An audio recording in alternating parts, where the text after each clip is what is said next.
150हून अधिक उमेदवारांनी अर्ज त्या ठिकाणी आम्हाला दिलेला होता आणि राष्ट्रवादी काँग्रेस शरदचंद्र पवार पक्षाच्या वतीने आज मुलाखती घेण्यात आल्या. या मुलाखती साठी प्रामुख्याने आमचे पक्षाचे जे जिल्ह्याचे निरीक्षक आहेत, माननीय पुण्याचे माजी महापौर अंकुश अण्णा काकडे, त्याचप्रकारे या नगर दक्षिणचे लोकप्रिय खासदार निलेश लंके साहेब, आदरणीय दादाभाऊ असतील आणि पक्षाचे वरिष्ठ पातळीचे सगळेच पदाधिकारी आणि स्थानिक पदाधिकारी कार्यकर्त्यांच्या उपस्थितीमध्ये हा मेळावा संपन्न झाला.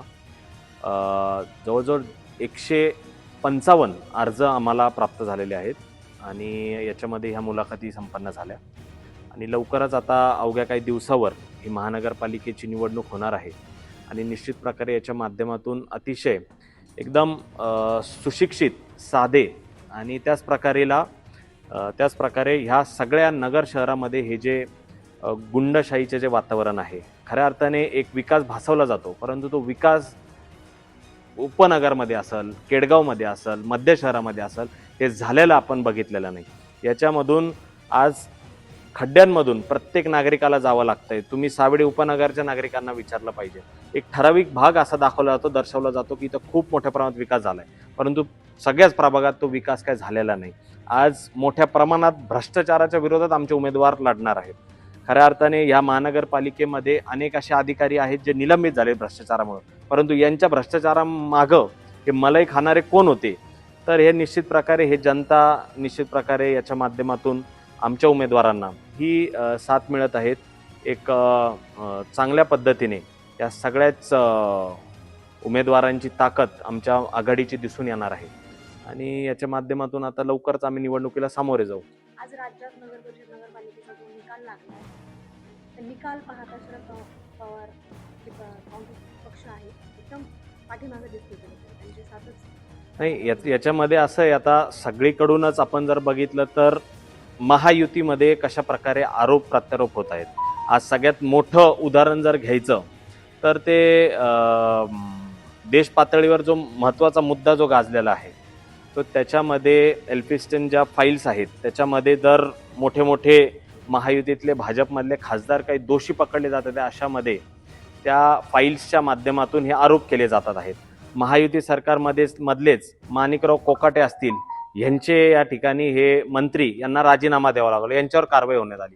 ठीक आहे, एकीकडं ही जी दंडेलशाही आहे, एकीकडं पैशाचा भडीमार, याच्या माध्यमातून ही लोकशाहीच्या निवडणुका होत नाहीयेत.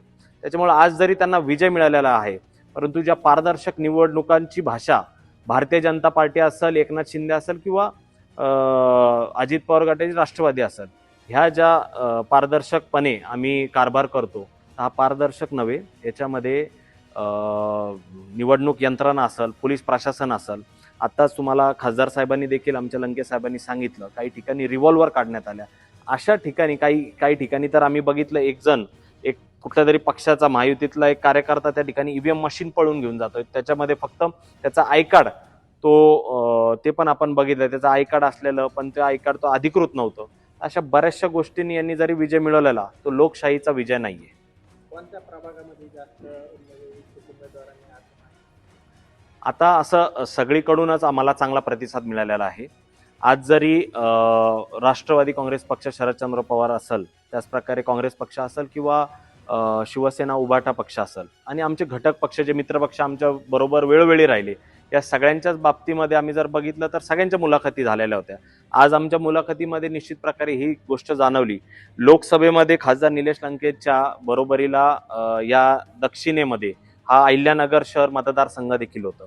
यांचं देखील बरेचसे कार्यकर्त्यांचा एक मोठा संच आहे आणि निश्चित प्रकारे कुठं ना कुठं राष्ट्रवादी काँग्रेस पक्षाला देखील आज एक पसंती आहे.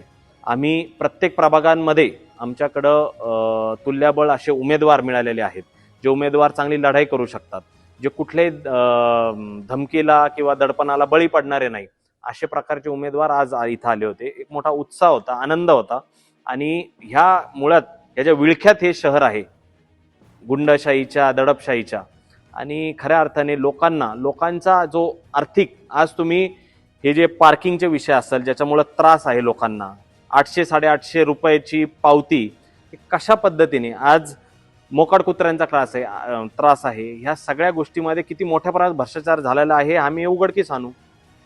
आणि त्याच्यातून कोण हिमालय खात होतं, याच्यामध्ये कुणाच्या खिशात हे पैसे जात होते, याच्यामधून काय काय गोष्टी केल्या जात होत्या, कसे इव्हेंट साजरे केले जात होते, हे आम्ही या निवडणुकीच्या माध्यमातून जनतेपर्यंत पोहोचू. मित्र पक्षाच्या वतीने काही तुम्हाला हे आलंय का की कोणत्या आमच्या प्राथमिक बैठका झालेल्या आहे. आता देखील आज निलेश लंके साहेब आणि सगळ्या पक्षाचे जे प्रमुख आहेत महाविकास आघाडीतले यांच्याशी चर्चा चालू आहे. त्याचप्रकारे मित्र पक्ष जे आमच्या सोबत राहिले विधानसभा लोकसभेला यांच्यासोबत पण एक पॉझिटिव्ह चर्चा चालू झालेली आहे. 1-2 दिवसात याच्यामध्ये सोक्षमोक्ष एक निर्णय होऊन जाईल आणि निश्चित प्रकारे याच्यामध्ये निवडणुकीचा अजेंडा ठरेल.